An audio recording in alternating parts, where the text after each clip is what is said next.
Hello, friends. This is Dave Hurwitz, executive editor at ClassicsToday.com, here from the Overflow Room with Dave's Faves. And oh boy, is this a fave. This is one of my all-time favorite Respighi recordings. This one, with the Orpheus Chamber Orchestra. You get, and this is really good stuff, you get The Birds, which of course is delicious. And you get two sets of the ancient airs and dances, numbers 1 and 3. Those use the smallest ensembles. Number 2 is the biggest one. I wish they'd put them all on here, but I'm not complaining. They're wonderfully played. And last but not least, oh, certainly not least, the 3 Botticelli pictures. I love the 3 Botticelli pictures. I adore the Botticelli pictures. And this is just the most vibrant, perky performance. They're gorgeous. First of all, I love Botticelli. And so anyone who can do set his paintings to music has my 100% approval. It's just marvelous. Absolutely marvelous.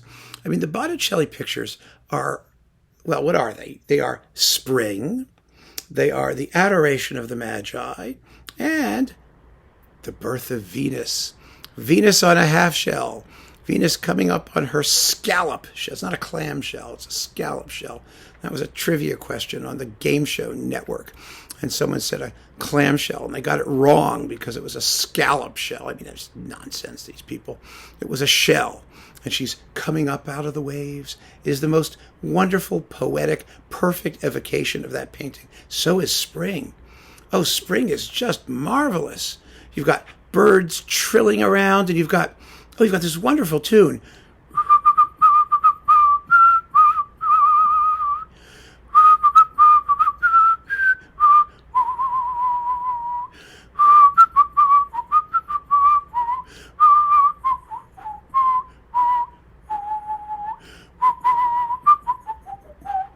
Isn't that great? Well, maybe not the way I do it, but it's an absolutely fabulous tune. I just love these pieces.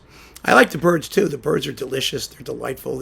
They tweet and chirp and squawk and do all the things birds do. You know, that's an arrangement of old Italian music, you know, in the form of little birdies. I mean, it's just so charming. And the ancient airs and dances are gorgeous. I can't say enough about how attractive this music is. I mean, it lives for pure beauty, absolute beauty. And I will say one other thing. The first of the ancient airs and dances, that opening,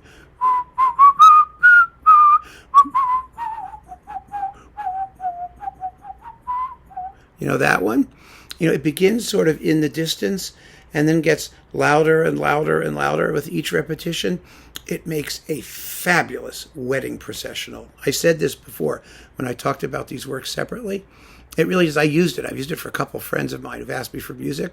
And depending on how big the church is and how long you have to walk or whatever venue it is, it's absolutely perfect as a wedding processional. But these performances with the Orpheus Chamber Orchestra are so hot. They really are. Now, I understand. You know, Respighi was writing in like the 20s and 30s, and these are technically for chamber orchestra, but there are also glorious performances for, you know, bigger, richer, normal ensembles. For example, the Birds with Ormandy in Philadelphia, which is a whole nother concept for the work.